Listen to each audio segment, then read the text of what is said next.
Viewers, আজকে আমরা দেখব এমএস ওয়ার্ডের কিছু ইম্পর্টেন্ট টপিকস। তার মধ্যে প্রথম দেখব আজকে কিন্তু আমাদের কিবোর্ড শর্টকাটের 3 নম্বর ক্লাস। তো আজকে আমরা দেখব টেবিল ফরমেশন, কিভাবে side by side table formation করতে হয়। এখানে একটা আলাদা টেবিল, সেকেন্ড আলাদা টেবিল, থার্ড আলাদা টেবিল। এখানে তো এরকম করে আমরা কীভাবে করে টেবিল তৈরি করতে পারি। তো আমি এখানে তৈরি করে রেখেছিলাম, এগুলোকে আমি ডিলিট করে দিচ্ছি ব্যাক স্পেস দিয়ে। প্রথম আমরা ইনসার্টে যাব। ইনসার্টে গিয়ে আমরা যে কটা টেবিল নেব, আমরা সে কটা কলাম নেব। যদি আমরা 3টা টেবিল নিই তাহলে 3টা কলাম, 4টা টেবিল নিলে 4টা কলাম, কিন্তু একটা মাত্র রো থাকতে হবে। এটাই হচ্ছে শর্ত, যে রো থাকবে একটি। তাহলে আমরা দুইটি কলাম নিলাম একটা রোতে। তো আমরা এখান থেকে প্রথমে হচ্ছে ইনসার্টে যাব। এখানে কিন্তু দুই পাশেই ইনসার্ট কার্সর রাখা যাচ্ছে, কারণ আমরা দুই পাশে টেবিল তৈরি করব।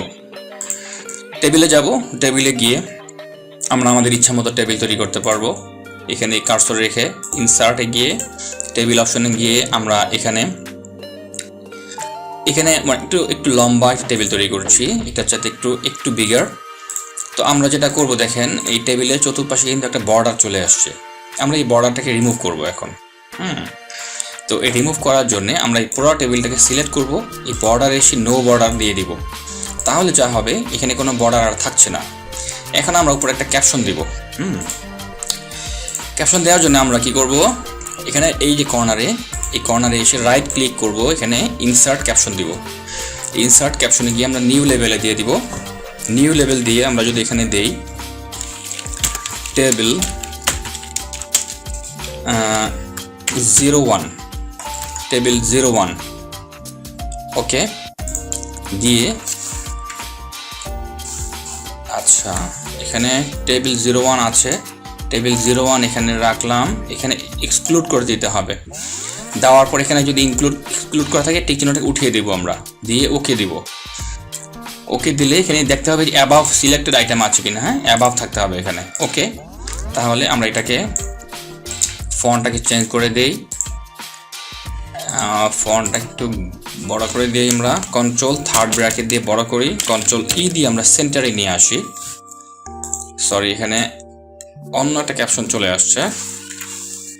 আমরা আবার ক্যাপশনে যাই, ইনসার্ট ক্যাপশন থেকে ফিগার 1 দিই। এখান থেকে ফিগার 1 অ্যাবাভ, ওকে। তো এখান থেকে আমরা ক্যালিব্রি দিচ্ছি ফিগার 1, কন্ট্রোল ই দিয়ে সেন্টার, কন্ট্রোল থার্ড ব্র্যাকেট দিয়ে আমরা বড় করে দিলাম, কেটে দিই 1টাকে, একটা স্পেস দিয়ে এটাকে নিচে নিয়ে আসি, ফিগার 1 এটাকে আরেকটু বড় করে আমরা একটা শেড দিব। আমরা একটা শেড ইউজ করি এখানে, এটাকে আমরা ব্ল্যাক করে দেই। ওকে, আমরা সেম এখানেও আরেকটা ক্যাপশন আমরা দিব, ইনসার্ট ক্যাপশনে গিয়ে আমরা দেব এখানে ফিগার 2। এখানে আমরা ফিগার 2 লেখা না থাকলে নিউ লেভেলে যাব, লিখব FIGURE ফিগার 2। ওকে দিব। ওকে দেওয়ার পর এখানে যদি এক্সক্লুড টিক চিহ্ন দেওয়া থাকে উঠিয়ে দেব। এখানে দেখবো আমরা অ্যাবাভ সিলেক্টেড আইটেমস, তারপর দেন ওকে। এরপর আমরা ইংলিশ একটি ফন্ট ব্যবহার করছি, 1টাকে কেটে দেই, সিলেক্ট করে কন্ট্রোল ই দিয়ে সেন্টারে নিয়ে আসি, কন্ট্রোল থার্ড ব্র্যাকেট দিয়ে এটাকে আমরা একটু বড় করে দিচ্ছি। ওকে, আমরা এটাকে বড় করে দিচ্ছি, একটা স্পেস দিয়ে নিচে নামিয়ে দিলাম। ওকে, এরপর হলো আমরা এটাকে কি করবো, একটা শেড ইউজ করি। সেম একইভাবে একটা শেড ইউজ করি। এখানে একটা স্পেস পড়ে গিয়েছে, আমরা সমান করে দিলাম। এটাকে আমরা ব্ল্যাক করে দেই। তাহলে ডিফারেন্ট আলাদা দুটি টেবিল তৈরি হলো। কিন্তু আমরা এই টেবিল দুটাকে চাইলে মুভ করাতে পারবো। কিন্তু মুভ করালে কিন্তু অ্যালাইনমেন্ট ঠিক থাকবে না। অ্যালাইনমেন্ট দুটো ঠিক থাকবে না। অ্যালাইনমেন্ট যেন আমরা ঠিক রাখতে পারি, এখানে আপনি যদি সিরিয়াল নাম্বার দিতে চান তাহলে কি করবেন, এখানে এসে এই যে ABCD, এখানে সিরিয়াল নাম্বার দিতে পারবেন। আবার এখানে এসে যদি আপনি নাম্বারিং করতে চান তাহলে আপনি 1 2 3 এভাবে করে নাম্বারিং করতে পারবেন। ঠিক আছে, এটা গেল একভাবে টেবিল তৈরি করা। আমরা আরেকভাবে দেখি, যেখানে আমরা মুভেবল টেবিল তৈরি করব। এখানে আমরা লিখেছিলাম আমাদের পার্টে যে আমরা মুভেবল মাল্টিপল টেবিল তৈরি করব। সেটা করার জন্য আমরা যেটা করব,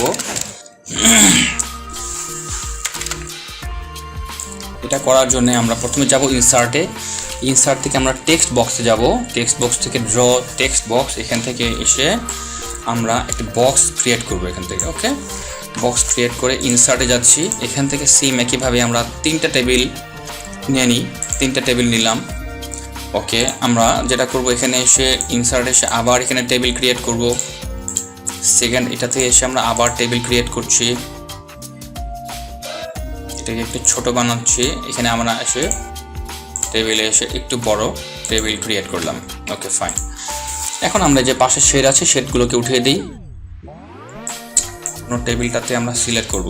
সিলেক্ট করে এখানে এসে আমরা নো বর্ডার দিয়ে দিব। তাহলে বর্ডারগুলো চলে যাবে ভিতরে।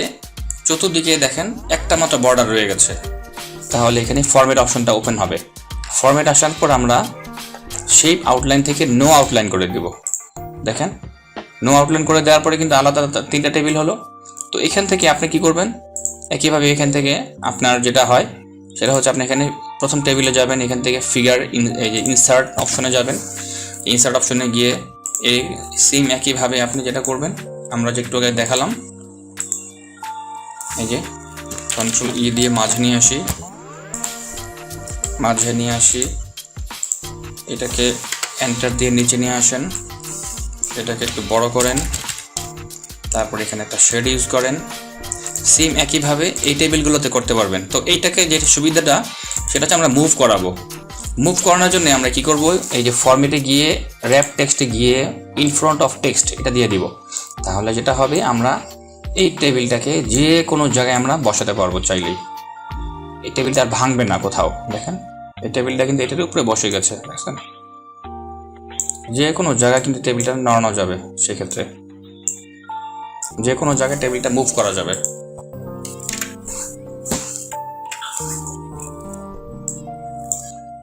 তো এটা হলো মুভেবল টেবিল। তারপর দেখবো আমরা ওয়ার্ড কাউন্ট এন্ড আপডেট। আচ্ছা, এটা আমরা কিভাবে করে করব, আমরা এটাকে প্রথম ডিলিট করে দিই। এগুলোকে স্পেস দিয়ে ডিলিট করে দিলাম। এখন আমরা দেখবো ওয়ার্ড কাউন্ট। কিভাবে ওয়ার্ড কাউন্ট করব,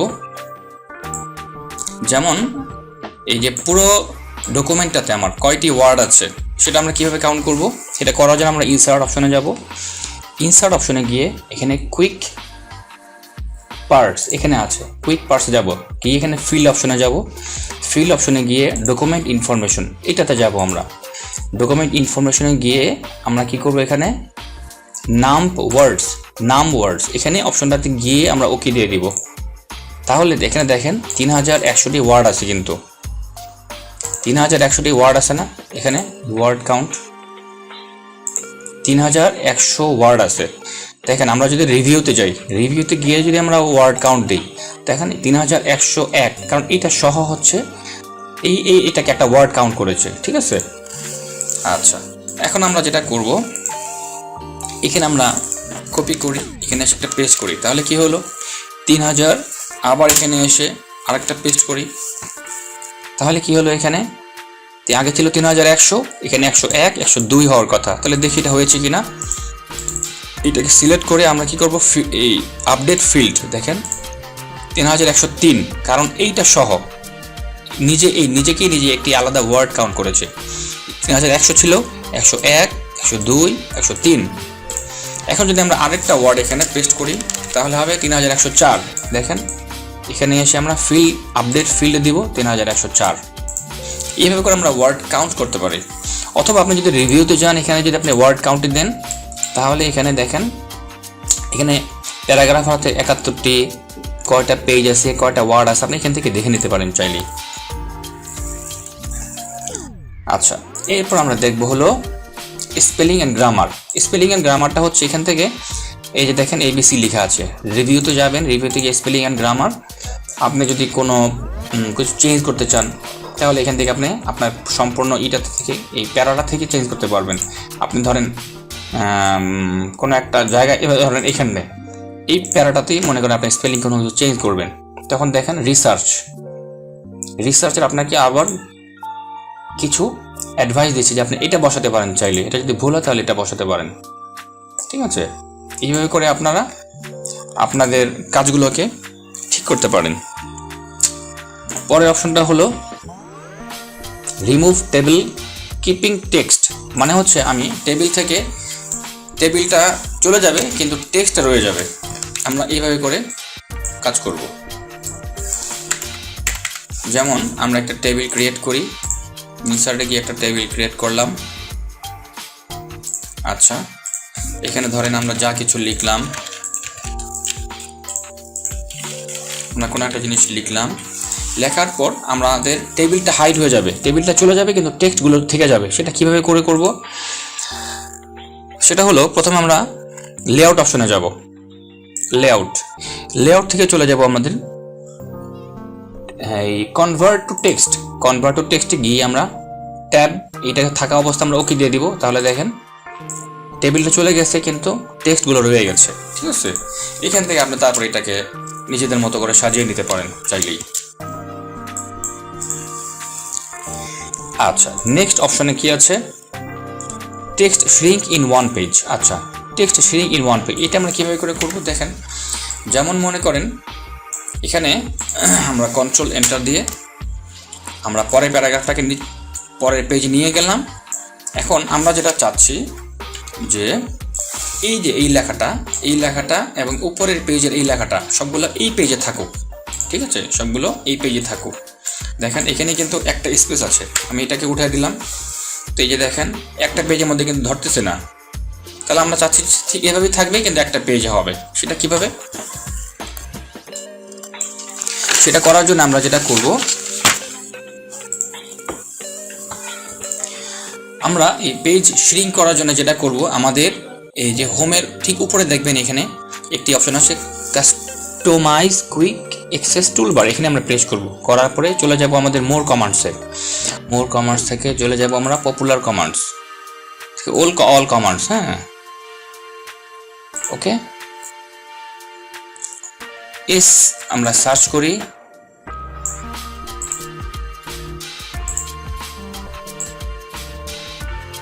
এখানে শ্রিঙ্ক একটা অপশন থাকবে, আমরা সেটাকে খুঁজে বের করব। যেমন এই যে শ্রিঙ্ক ইন ওয়ান পেজ, এরপর আমরা অ্যাড দিব। অ্যাড দেওয়ার পরে পাশে প্যানেলে চলে আসবো, আমরা এখান থেকে ওকে দিয়ে দিব। তখন আর দেখেন আমাদের এখানে কিন্তু পেজ শ্রিঙ্কের একটা অপশন এখানে পাওয়া গেল।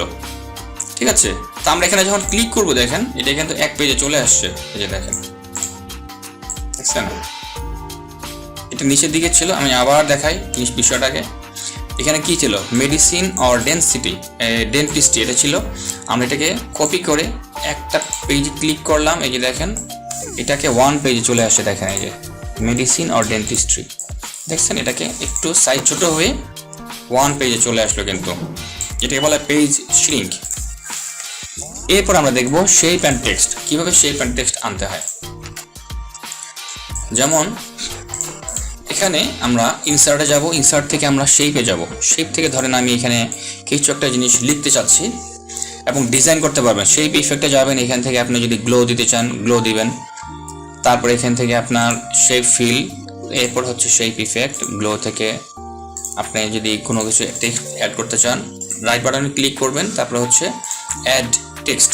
এরপর আপনি যা কিছু লিখার আপনি লিখতে পারেন চাইলেই। ঠিক আছে, এইভাবে করে আমরা কি করি, বিভিন্ন ডিজাইন আমরা করতে পারি কিন্তু। ঠিক আছে, আমাদের পরের অপশনটা কি ছিল? Page colour and border. আমরা পেজে কালার করব এবং বর্ডার করব। কিভাবে আমরা পেজে কালার করব? প্রথম চলে যাব পেজ লেআউটে যাওয়ার পরে পেজ কালার একটা অপশনই আছে এখানে। ঠিক আছে, আপনি যে কালারটা করতে চান সেটাকে আপনি কালারটা করবেন। যেমন দেখেন আমাদের এখানে যেটা ছিল, আমরা এই জিনিসটাকে কপি করে এনেছি কারণ সাদা দেখাচ্ছে জিনিসটাকে। আমরা এখানে দেখেন এই যে চলে গেল। আমরা এটাকে সিলেক্ট করে তারপর এখানে যখন আমরা ফরম্যাটে ক্লিক করলাম ক্লিয়ার ফরম্যাট, তখন কিন্তু এটা চলে গেল। আবার আপনি এটাকে সিলেক্ট করে ক্লিয়ার ফরম্যাটে দেন, দেখেন এটা কিন্তু এটার উপরে চলে আসলো। ঠিক আছে, আপনি যদি সম্পূর্ণটাকেই সিলেক্ট করেন তারপরে ক্লিয়ার ফরম্যাটে দেন তাহলে এটা চলে আসলো। এই যে আপনি এটাকে ফন্টটা চেঞ্জ করে দেন, অর্থাৎ আপনি পুরো ডকুমেন্টটাতে যদি আপনি কালার চেঞ্জ করতে চান তখন আপনি এই যে পেজ লেআউটে গিয়ে কালার, পেজ কালারে গেলেই আপনি এখানে করতে পারবেন, ভেরি ইজি। আমরা রাইট কন্ট্রোল জেড দিয়ে আমরা এটাকে আবার পূর্বের অবস্থায় ফেরত আসি। এরপর আমাদের আছে ওয়াটারমার্ক। ওয়াটারমার্ক আমরা কীভাবে অ্যাড করব? ওয়াটারমার্কটাকে অ্যাড করার জন্য যেটা করব, আমরা চলে যাব আমাদের এমএস ওয়ার্ডে, এমএস ওয়ার্ড থেকে আমরা চলে যাব পেজ লেআউটে, এখান থেকে ওয়াটারমার্ক অপশন আছে, এখান থেকে আমাদের কাস্টম একটি ওয়াটারমার্ক আছে, এখান থেকে টেক্সট ওয়াটারমার্কে যাব, এখানে আমরা লিখে দিব আমাদের যা লেখে, যেমন আমাদের চ্যানেলের নাম লিড ক্রিয়েশন হাব LCH লিখে আমরা এখান থেকে ফন্টটাকে চেঞ্জ করে দিব, যে কোনো একটা ইংলিশ ফন্ট আমরা এখান থেকে সিলেক্ট করতে পারি। ওকে, সিলেক্ট করার পর আমরা এই কালারটাকে দিতে পারি, আমরা কি কালার দিব, হ্যাঁ, যেমন আমরা এই কালারটাকে অ্যাড করলাম, তারপরে ল্যাঙ্গুয়েজ থাকবে এইভাবে, থাকার পর অ্যাপ্লাই দিব, অ্যাপ্লাই। ওকে, এখন আমরা যদি এটাকে দেখেন, আমরা কি করব, এটাকে এই যে এটাকে আমরা ফরম্যাটে দেই, তাহলে দেখা যাবে কিন্তু এই যে নিচের লেখাটা দেখেন, এটা দেখছেন নিচে কিন্তু একটা ওয়াটারমার্ক পড়ে গেছে, এই যে দেখেন নিচে একটা ওয়াটারমার্ক চলে আসছে। এটাকে আপনার বাঁকা হয়েছে, আপনি যদি সোজা করতে চান তাহলে পেজ লেআউটে যাবেন, ওয়াটারমার্ক থেকে কাস্টমস থেকে এখানে দেখেন হরিজন্টাল, অ্যাপ্লাই, দেন ওকে, তখন এই যে এইভাবে হয়ে যাবে।